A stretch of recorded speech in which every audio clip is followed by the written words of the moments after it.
Buenos días, hermanos, por favor, tomen sus lugares.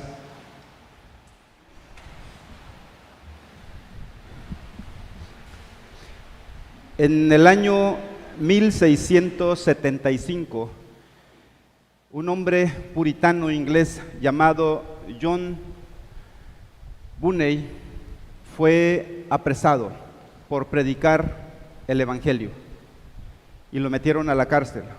Juan Bunyan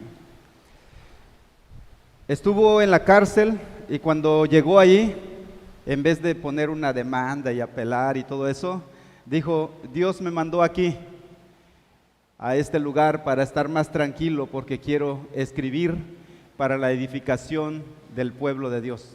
Y así lo hizo. Escribió uno de los libros más icónicos de la iglesia evangélica, que se llama El progreso del peregrino. Un libro escrito desde la prisión. Eso fue lo que pasó con el apóstol Pablo. Él fue apresado por predicar el Evangelio y estando ahí preso, encadenado, como él lo dice, escribió esta carta que estamos viendo durante este mes y que ya nuestro pastor ha compartido en predicaciones pasadas y que vamos a continuar hasta terminar este mes, el libro de Colosenses. Así que yo les invito a que vayamos al capítulo 3 del libro de Colosenses, que por cierto nuestro pastor hoy no está con nosotros porque fue a la iglesia hermana Maranata Vista Alegre a impartir la Santa Cena. Así que vamos por favor aquí al libro de Colosenses y vamos a leer el capítulo 3 del versículo 5 al 17, va a ser toda nuestra predicación, pero lo vamos a ir leyendo por secciones. La primera sección que vamos a leer va a ser del 5 al 11. Ustedes lo pueden leer ahí en su versión Reina Valera. Yo lo voy a leer, como ya ha sido tradicional, en una versión que se llama Nueva Biblia de las Américas. Sigan por favor la lectura. Dice así: por tanto, consideren los miembros de su cuerpo terrenal como muertos a la fornicación, la impureza, las pasiones, los malos deseos y la avaricia, que es idolatría. Pues la ira de Dios vendrá sobre los hijos de desobediencia por causa de estas cosas, en las cuales ustedes también anduvieron en otro tiempo cuando vivían en ellas. Pero ahora desechen también todo esto: ira, enojo, malicia, insultos, lenguaje ofensivo de su boca. Dejen de mentirse los unos a los otros, puesto que han desechado al viejo hombre con sus malos hábitos y se han vestido del nuevo hombre, el cual se va renovando hacia un verdadero conocimiento, conforme a la imagen de aquel que lo creó. En esta renovación no hay distinción entre griego y judío, circunciso e incircunciso, bárbaro, escita, esclavo o libre, sino que Cristo es todo y en todos. Vamos a orar. Padre, por favor, habla a nuestros corazones. Permítenos asombrarnos delante de tu palabra, Señor, que nuestros corazones sean tocados por el poder de tu Espíritu Santo, que seamos confrontados con nuestro pecado, Señor Dios. Confróntanos con él y permite que tengamos un corazón que llegue al arrepentimiento y a la conversión a ti. Padre, háblanos, queremos escuchar tu voz, queremos ser consolados de nuestros problemas diarios, de nuestros males, de nuestras enfermedades, de nuestra soledad, de todos los problemas que surgen, Señor Dios, y que muchas veces el mundo nos ha inundado con todo esto. Señor, permítenos reposar en tu palabra, tener una palabra de aliento y tener consuelo en ella, en el nombre de nuestro Señor Jesucristo. Amén. Así que, como les decía, el apóstol Pablo envía esta carta estando en la prisión en Roma. Es una de las cartas desde la prisión. Y en ella tiene dos propósitos. Uno, saludar a la iglesia de Colosas, que nunca había visto. nunca los había visto. Él había llegado hasta Éfeso, era lo más cerca a Colosas que había llegado. Así que él les escribe para saludarlos, para decirles que está muy gozoso, para decirles que está orando por ellos, pero también les escribe para corregir algunas enseñanzas que en la iglesia de Colosas y en toda esa región del Egeo están prevaleciendo, que decían que Cristo estaba bien, que Cristo era una parte importante para la vida, pero que no lo era todo, que había otras cosas, que había que adorar a algunos espíritus, que había que aplacar la ira de los dioses. Y entonces Pablo escribe a la iglesia de Colosa y dice: no, Cristo lo es todo para el creyente. Anoche les mandé por ahí el esquema de la predicación y justamente el encabezado dice: Cristo lo es todo para el creyente. Y Cristo lo es todo para el creyente, el evangelio lo es todo para el creyente, porque empodera al creyente. Número 2, porque le da una nueva vestidura al creyente. Y en tercer lugar, porque el evangelio le da autoridad al creyente. Así que nos empodera, nos da nueva vestidura y nos da autoridad. Y a la luz de este texto vamos a estar estudiando estas tres formas en cómo el apóstol Pablo, de manera con toda la autoridad que Dios le ha dado como apóstol, corrige estas enseñanzas. El evangelio empodera al creyente. Hermanos, una verdad de la que nosotros no podemos escapar, ninguno de nosotros, es que somos pecadores. Nadie de aquí puede escapar de eso. Todos somos pecadores.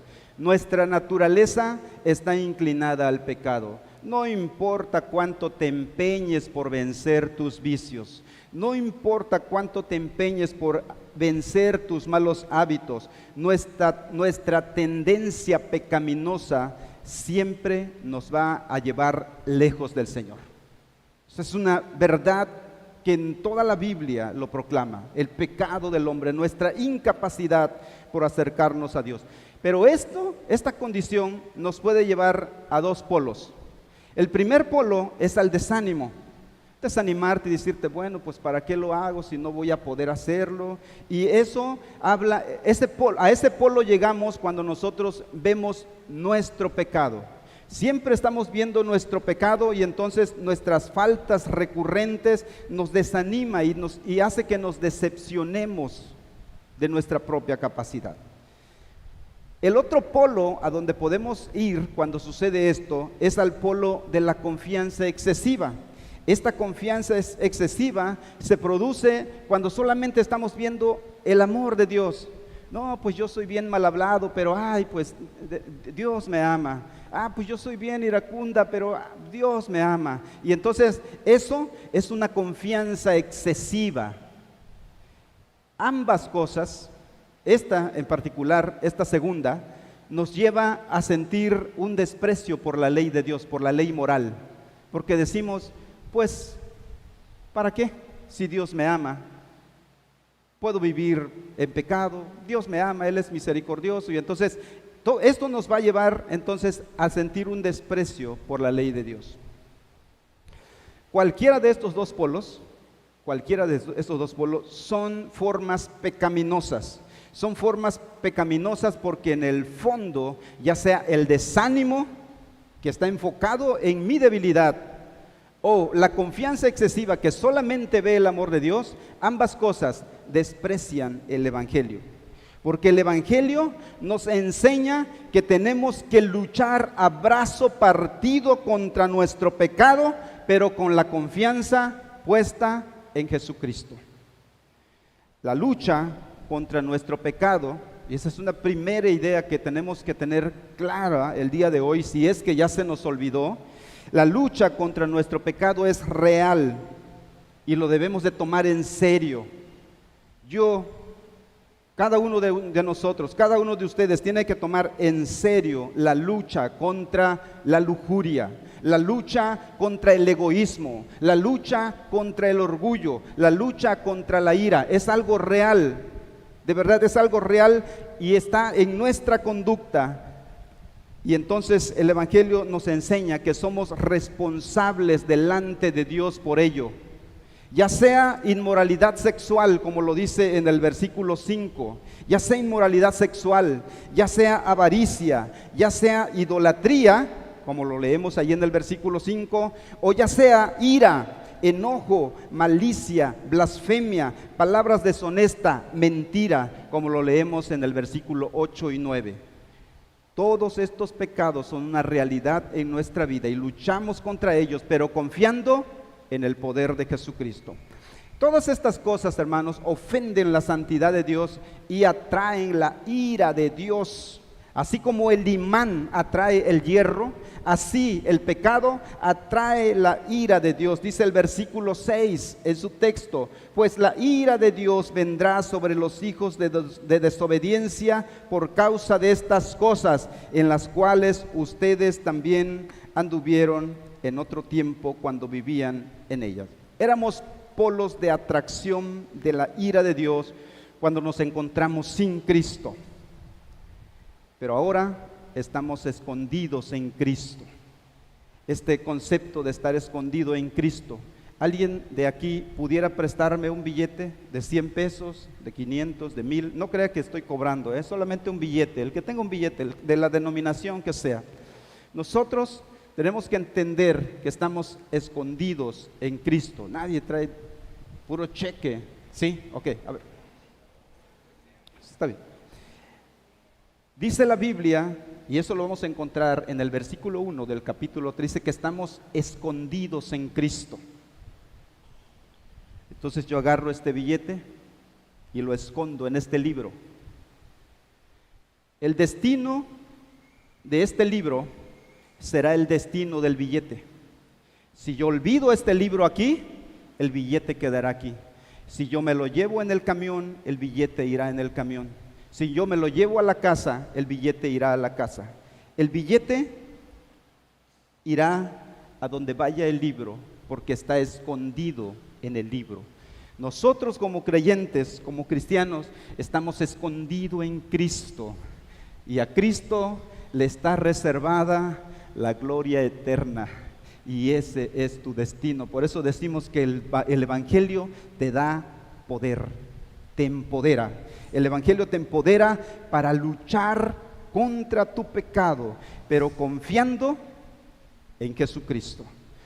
Nosotros somos salvos de la ira de Dios, no porque Dios cambie su estándar para ser empático con nosotros, sino porque Dios nos proveyó un medio de redención que es Cristo, y Él es capaz de romper con todo el antagonismo que produce el pecado. Allí, más adelante, en el versículo 11, ustedes van a encontrar que hay una serie de antagonismos.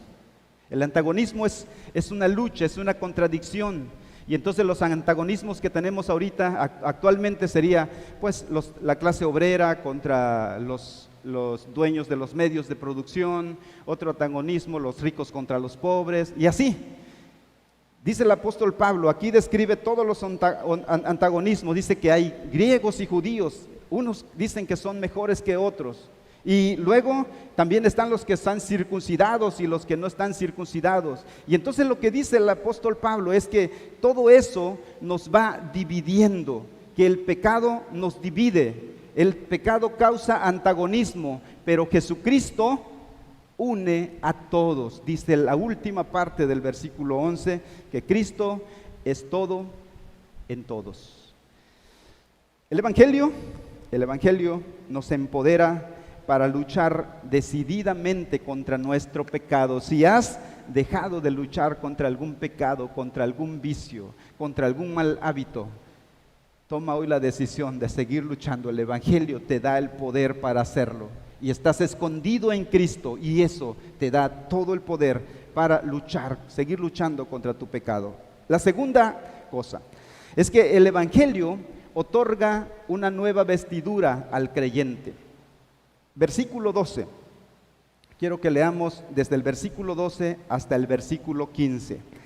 Entonces, ustedes, como escogidos de Dios, santos y amados, revístanse de tierna compasión, bondad, humildad, mansedumbre y paciencia, soportándose unos a otros y perdonándose unos a otros. Si alguien tiene queja contra otro, como Cristo los perdonó, así también háganlo ustedes. Sobre todas estas cosas, vístanse de amor, que es el vínculo de la unidad.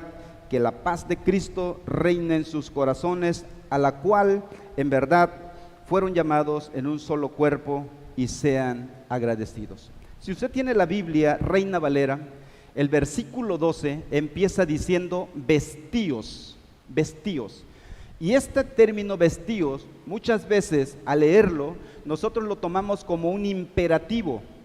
Pero cuando leemos el texto en su versión original, en el griego que se escribió, no es un imperativo, es una acción que ya se llevó a cabo en el pasado. Es como si dijera, habiéndose pues vestidos del amor, no es algo que va a suceder, que por tu esfuerzo lo vas a hacer, no, es algo que ya sucedió, Dios ya te ha vestido. Hay una historia que nos cuenta las Sagradas Escrituras en el primer libro, en el Génesis.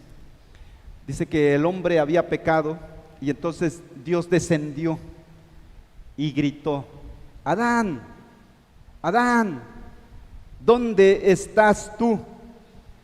Y dice la Biblia que el hombre contestó, dijo, tuve miedo, me escondí porque tuve miedo. Pero aparte de esconderse, porque estaban huyendo de Dios, ¿sabe lo que había hecho Adán y Eva? Temerosos y avergonzados ante el poder de la palabra del Señor. No solamente se escondían, sino que también fueron muy ingeniosos e inventaron unas vestiduras, ¿se acuerdan? Las elaboraron con hojas de higuera para esconder su pecado, para esconder su vergüenza, para esconder su miedo. Pero esas hojas que ellos, de las vestiduras que ellos hicieron con esas hojas, no eran suficientes para cubrir su pecado. Así que, ¿qué hizo Dios? Dice el mismo texto, que Dios le hizo vestiduras de pieles. El texto no lo dice, pero el hecho que les haya entregado vestiduras de pieles significa que un inocente murió porque tenía que cubrir un pecado.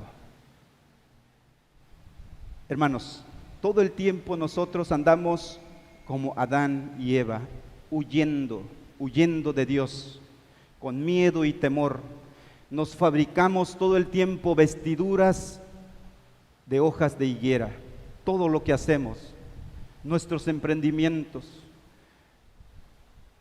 nuestro físico, nuestros arreglos, nuestras relaciones, todo el tiempo buscamos nosotros hacernos vestiduras de hojas de higuera. Pero Dios dice, eso no sirve. Lo que sirve es la vestidura que yo te doy. Y la vestidura que Dios nos ha dado se llama Jesucristo. Él es la vestidura que el Señor. Así que nosotros podemos cubrir nuestro pecado, podemos escondernos en Cristo, porque Dios ha descendido y nos ha dado vestiduras. La vestidura es Cristo. Dice el versículo 12, vestíos pues como escogidos de Dios, santos y amados. Hermano, quiero decirte que Dios tiene una vestidura para ti, para cubrir tu pecado. Cristo es esta vestidura que Dios ha confeccionado para cubrir tu vergüenza. Habiéndonos pues entonces Dios vestido de Cristo, ahora somos capaces para hacer lo que dice el versículo 13, soportándose unos a otros, perdonándose unos a otros. Si alguien tiene queja contra otro, como Cristo los perdonó, así háganlos ustedes. Vestidos de Cristo seremos capaces de soportarnos. Vestidos de Cristo seremos capaces de perdonarnos. Vestidos de Cristo podemos vivir libres de quejas los unos de los otros. Pues en todas nuestras relaciones buscaremos imitar el ejemplo de Cristo. Con esta nueva vestidura, cumplir los mandamientos del Señor ya no serán una carga, sino un gozo. Con esta nueva vestidura, cumplir los mandamientos del Señor ya no nos dejará intranquilos, sino que nos dará la paz. Al tener estas vestiduras, cumplir la ley de Dios ya no nos arrastrará hacia el pantano de la amargura, sino que nos llevará por el camino de la gratitud sincera. El Evangelio nos otorga una nueva vestidura para eso. Así que el Evangelio nos empodera y el Evangelio nos da una nueva vestidura, pero además el Evangelio es la autoridad del creyente. Que la palabra de Cristo, versículo 16, que la palabra de Cristo habite en abundancia en ustedes, con toda sabiduría, enseñándose y amonestándose unos a otros con salmos, himnos y canciones espirituales, cantando a Dios con acción de gracia en sus corazones, y todo lo que hagan, de palabra o de hecho, háganlo todo en el nombre del Señor Jesús, dando gracias por medio de Él a Dios el Padre. Para enfrentarse con su pecado, el cristiano no lo podría hacer con sus propias palabras, no lo puede hacer con sus propias fuerzas, porque el pecado siempre tratará de seducirnos. Pero cuando el pecado trate de seducirnos, podemos voltear y ver el Evangelio, y la belleza del Evangelio, la belleza de Cristo es infinitamente más poderosa que cualquier seducción mundana. Es responsabilidad del cristiano que la palabra de Dios abunde en abundancia en él. Somos responsables delante de Dios, hermanos, por lo que hacemos con su palabra. Si tú tomas su palabra y la dejas en el rincón de tu corazón y lo dejas ahí y lo tomas hasta el siguiente domingo, eres responsable delante de Dios por eso. Pero si tú tomas su palabra y la usas en tu día a día y tomas decisiones por medio de ellas y no las subestimas, entonces les estás dando una aplicación y un valor a esa palabra del Señor. Cuando te enfrentas especialmente con la pecaminosidad, la palabra de Dios, la palabra de Cristo debe abundar en tu corazón. No es la primera vez que el Evangelio nos exhorta a guardar la palabra de Dios. Desde el principio Dios ha mandado que se guarden sus palabras. A Adán le dijo: no comas del árbol que está en el huerto. A Abraham le dijo: anda delante de mí y sé perfecto. A Moisés le dijo: escribe las palabras en un libro. A Josué le dijo: nunca se apartará de tu boca este libro de la ley, sino que meditarás de él de día y de noche para hacer conforme a lo que en él está escrito. Así que no es la primera vez que el Evangelio nos convoque a guardar la palabra de Cristo. Actualmente, la palabra de Cristo no solamente la podemos leer en un libro, tenemos muchos medios para hacerlo, ¿sí? Tenemos audios, tenemos Biblias en MP3, tenemos aplicaciones. Yo les invito a que bajen una aplicación. Hay una aplicación muy buena de la palabra del Señor, se llama YouVersion. Tiene planes de estudio, tienes una sección para niños, tienes todos los libros de la Biblia. Tiene una característica que puedes escuchar el audio si vas manejando en tu coche, si estás lavando, si te peleaste con tu esposo después de haberte peleado con él, escucha la palabra del Señor. De verdad, la palabra del Señor debe de abundar en nuestros corazones, como dice la palabra. ¿Se imaginan, hermanos, si cada uno se aprendiera un versículo al mes? Un versículo al mes. ¿Cuántos versículos nos sabríamos al año? 12 versículos. Multiplíquenlo por todos los años que tienen de cristianos. Se sabrían la Biblia entera, hermanos. Nos sabríamos la Biblia entera. Que la palabra de Dios, quiero animarlos a que la palabra de Dios viva, sea abundante en sus corazones. El hecho de escuchar y aprender la palabra de Dios no hará que Dios te ame más. Escuchar y aprender la palabra de Dios no hará que Dios te ame más, pero sí te capacitará para poder aplicar su palabra a tu vida y para que puedas aconsejar a otros, así como dice ahí, que nos aconsejemos unos a otros. Que la palabra de Cristo habite en abundancia en ustedes con toda sabiduría, dice el apóstol Pablo, enseñándose y amonestándose unos a otros. Una razón más por la que la palabra de Dios debe de vivir abundantemente en nuestros corazones es por lo que dice en el versículo 17. Dice: y todo lo que hagan de palabra o de hecho, háganlo todo en el nombre del Señor Jesús.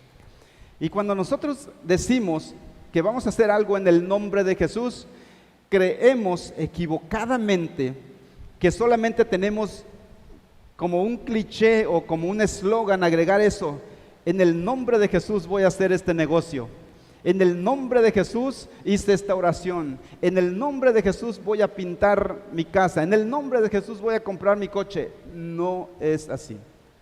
No significa eso. En el nombre de Jesús significa en lugar de Cristo. En lugar de Cristo. Tienes que hacer las cosas en lugar de Cristo. Cuando reprendas a tu hijo adolescente que no te obedece, hazlo como si Cristo lo estuviera reprendiendo. Cuando tienes que discutir con tu esposo o con tu esposa, hazlo como si Cristo estuviera discutiendo ahí. Háganlo todo en el nombre de Cristo, no solamente agregando el nombre de Cristo al final de tu oración, sino como si Cristo estuviera orando. Háganlo todo en el nombre de Cristo. Y no hay forma, hermanos, de hacer las cosas de palabra o de hecho. No hay forma de hacer las cosas de palabra o de hecho en el nombre de Jesús si vivimos ignorando su palabra. No podemos luchar, no podremos luchar contra nuestro pecado con nuestras propias fuerzas, pero el Evangelio nos da la autoridad. El Evangelio lo es todo para el creyente, diría el apóstol Pablo.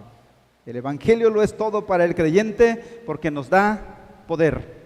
El Evangelio lo es todo para el creyente porque nos da nuevas vestiduras. El Evangelio lo es todo para el creyente porque les da autoridad.